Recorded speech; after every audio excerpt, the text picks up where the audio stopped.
Ration బియ్యం మాయం కేసులో వైసీపీ నేత మాజీ మంత్రి పేర్ని నాని అడ్డంగా దొరికిపోయినట్లే కనిపిస్తోంది. భారీ మొత్తంలో బియ్యం మాయం వెనుక పేర్ని నాని హస్తమున్నట్లు పోలీసులు నిర్ధారణకు వచ్చారు.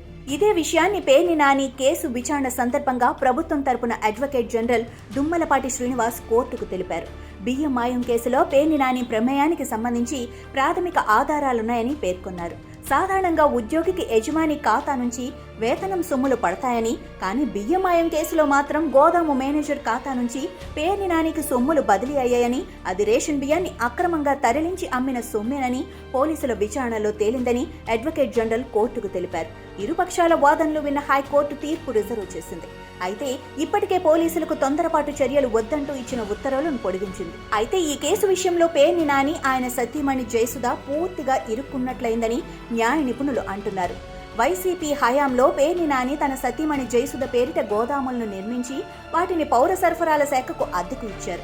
అయితే వైసీపీ ప్రభుత్వం పతనమై తెలుగుదేశం కూటమి సర్కార్ అధికార పగ్గాలు చేపట్టిన తర్వాత పేర్ని నాని సతీమణికి చెందిన గోదాముల్లో రేషన్ బియ్యం పెద్ద ఎత్తున మాయమైందని అధికారుల తనిఖీలలో బయటపడింది. దీంతో పౌర సరఫరాల శాఖ అధికారుల ఫిర్యాదు మేరకు పోలీసులు కేసు నమోదు చేశారు.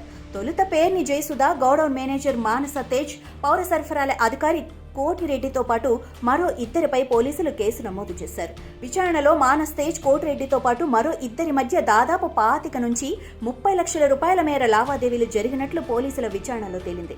అంతేకాకుండా పేర్ని నాని కుటుంబ సభ్యుల బ్యాంకు ఖాతాలకు కూడా మానస్ తేజ్ బ్యాంకు ఖాతా నుంచి లక్షల్లో లావాదేవీలు జరిగినట్లు పోలీసులు గుర్తించారు. ఈ పరిస్థితిలో తేడా వచ్చిన రేషన్ బియ్యం మొత్తానికి డబ్బులు చెల్లిస్తామని పేర్ని నాని కుటుంబం అధికారులకు లేఖ రాసింది. 3.37 కోట్లకు పైగా విలువైన బియ్యం మాయమైందని అధికారులు అంచనాకు వచ్చారు.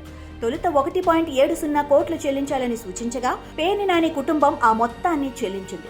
3 రోజుల కిందట మరో 1.67 కోట్లు చెల్లించాలని అధికారులు పేర్ని నాని కుటుంబానికి నోటీసులు ఇచ్చారు. కాగా ఈ కేసులో A1గా ఉన్న జయసుధ కోర్టును ఆశ్రయించడంతో ఆమెకు ముందస్తు బెయిల్ లభించింది.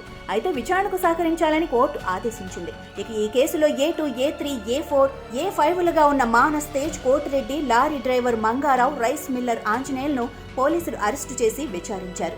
ఈ విచారణలో వీరు గోదాములో బియ్యం మాయం వెనుక పేర్ని నాని ప్రమేయం ఉందని స్పష్టం చేశారు. దీంతో పోలీసులు పేర్ని నాని కేసులో A6గా చేర్చి FIR నమోదు చేశారు. దీంతో ఆయన ముందస్తు బెయిల్ కోసం కోర్టుకు వెళ్లారు. ఇప్పుడు కోర్టు తీర్పు రిజర్వ్ చేయడంతో రాజకీయ వర్గాలలో నాని అరెస్ట్ అవుతారా అవ్వరా అంటూ పెద్ద ఎత్తున చర్చ జరుగుతోంది. న్యాయ నిపుణులు మాత్రం రేషన్ బియ్యం మాయం కేసులో నాని పూర్తిగా ఇరుక్కున్నారన్న అభిప్రాయమే వ్యక్తమవుతోంది.